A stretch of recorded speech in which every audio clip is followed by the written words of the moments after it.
The summons arrived on a Tuesday, slipped under my apartment door while I was working the morning shift at Rosie's Diner. My neighbor Mrs. Chen was watching Emma, my 18-month-old daughter, like she did every weekday. When I got home at 2 p.m., exhausted from the breakfast rush, the official-looking envelope was waiting like a coiled snake. Petition for emergency custody. My former in-laws, Richard and Gloria Pemberton, were suing for custody of Emma. Their grounds? I was an unfit mother who couldn't provide a suitable environment for their granddaughter. I sank onto my second-hand couch, Emma babbling happily in her high chair, and read through legal terms that made my minimum wage heart race: financial instability, inappropriate childcare arrangements, career limitations, unsafe living conditions. 6 months. That's how long my husband James had been gone. 6 months since a drunk driver took him from us, leaving me a 25-year-old widow with a baby and a mountain of medical bills that his parents refused to help with. "We'll take Emma," Gloria had said at the funeral, not even looking at me. "You obviously can't manage." I'd thought it was grief talking. I should have known better. The court date was set for 3 weeks out. 3 weeks to somehow prove I deserved to keep my own daughter. I couldn't afford a lawyer, could barely afford rent and formula, but I'd figure it out. I had to. "Don't you worry, baby girl," I whispered to Emma, kissing her chubby cheeks. "Mama's not letting you go anywhere." The morning of the hearing, I put on my only court-appropriate outfit, a black skirt suit I'd bought at Goodwill for James's funeral. Emma wore her prettiest dress, the yellow one with daisies that James had bought before he died. The courthouse steps seemed impossibly tall. Inside, the Pembertons waited with their lawyer, a shark in a $3,000 suit. Gloria's lips pursed when she saw me. "That's the suit you wore to my son's funeral," she hissed. "Couldn't even buy something appropriate for court." "Good morning to you too, Gloria," I managed. Richard didn't acknowledge me at all. To him, I'd ceased existing the moment they learned their Harvard-educated son had married a waitress. They'd boycotted our wedding, ignored Emma's birth announcement, and only acknowledged their granddaughter after James died, when they realized she was their only link to him. "All rise for the Honorable Judge Samuel Morrison." I stood on shaking legs, then froze. Judge Morrison, Sam, my 6 a.m. regular who ordered black coffee and wheat toast, no butter, who always left a $5 tip on a $3 order, who knew my name and asked about Emma every morning. His eyes found mine across the courtroom, and he smiled, that same warm smile I served with his coffee. "Good morning, everyone, please be seated." Then, looking directly at me, "Hello, Maria. I see you're having a much harder morning than usual." The Pemberton's lawyer, Mr. Ashford, stood so fast his chair scraped. "Your Honor, do you know the defendant? Ms. Rodriguez?" "Yes, I do. She serves me coffee every morning at Rosie's Diner, has for the past 2 years. Is that a problem, counselor? We request you recuse yourself due to bias." "Denied." Judge Morrison's voice was calm but firm. "Knowing someone professionally doesn't constitute bias, unless you're suggesting that everyone who's ever bought coffee is unfit to judge character." "No, Your Honor." "Good, then let's proceed. I've reviewed the petition. Mr. and Mrs. Pemberton, you're seeking emergency custody of Emma Rodriguez based on claims that her mother is unfit. Please present your case." Mr. Ashford stood, straightening his tie. "Your Honor, Ms. Rodriguez is a single mother working as a waitress. She makes minimum wage plus tips, hardly enough to provide for a child. She lives in a 1-bedroom apartment in a questionable neighborhood. She leaves the baby with an elderly neighbor while she works. The child deserves better." "I see." Judge Morrison nodded. "And what do the Pembertons offer?" "A 7-bedroom home in Westfield,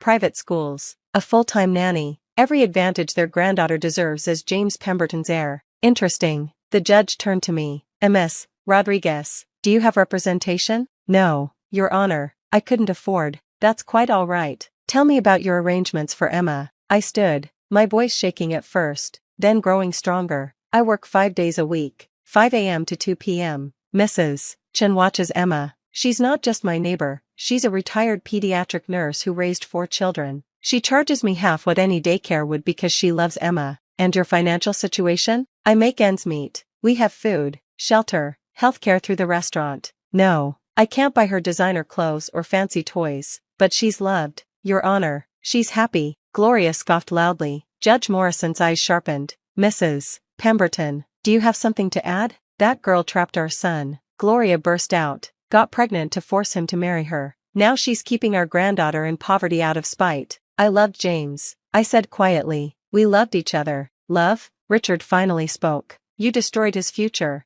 He was supposed to join my firm, marry someone suitable. Instead, he was working construction to support you. He was happy. I insisted. He chose. Order. Judge Morrison interrupted gently. I have some questions for the petitioners. Mr. and Mrs. Pemberton, when did you last see your granddaughter before filing this petition? Silence. Mr. Ashford, my clients have been estranged from Ms. Rodriguez. I see. So when exactly did you observe these unsafe living conditions? More silence. Let me be more specific. Have you ever been to Ms. Rodriguez's apartment? No, Gloria admitted reluctantly. Have you met Mrs. Chen? No. Have you, in fact, had any contact with your granddaughter since your son's funeral 6 months ago? She kept Emma from us, Gloria exploded.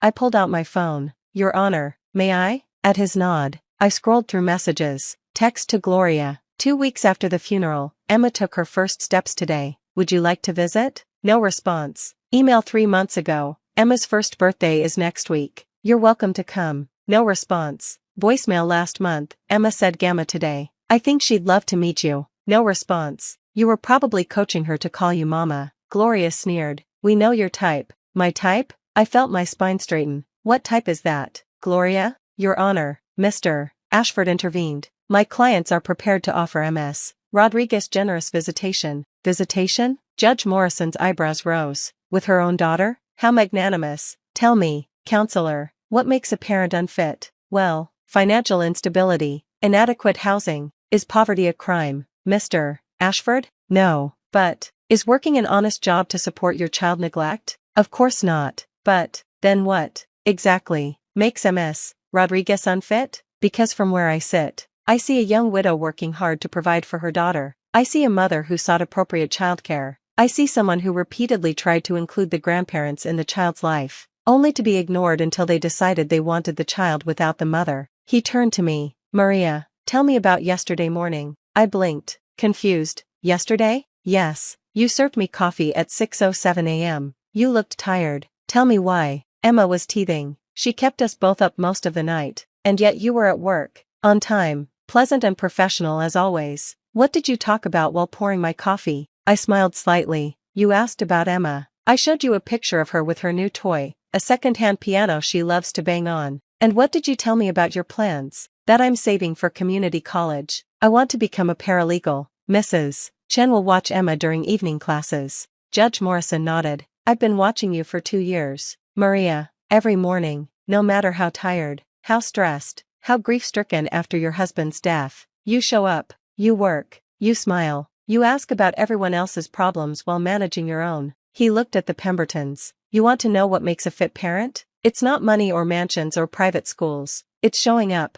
It's sacrifice. It's love put into action every single day. But Your Honor, Mr. Ashford tried again. The advantages, Mr. Pemberton. Judge Morrison interrupted. You're a successful businessman. Tell me, what's more valuable, an inheritance given or a work ethic earned? Richard shifted uncomfortably. I don't see. What values did your son learn from Ms. Rodriguez that made him choose construction work over your firm? What did he see in her that made him brave enough to follow his heart instead of your plan? James was confused. Gloria insisted. She manipulated. I have a letter here. Judge Morrison pulled out a document, filed with the court by someone who knew James well. May I read it? At their lawyer's nod, he began. To whom it may concern, James Pemberton was my best friend from college through his death. I watched him transform from a miserable law student into a joyful husband and father. Maria didn't trap him, she freed him. He loved building things with his hands. He loved their tiny apartment because it was theirs. He loved their life because it was real. His parents never accepted that.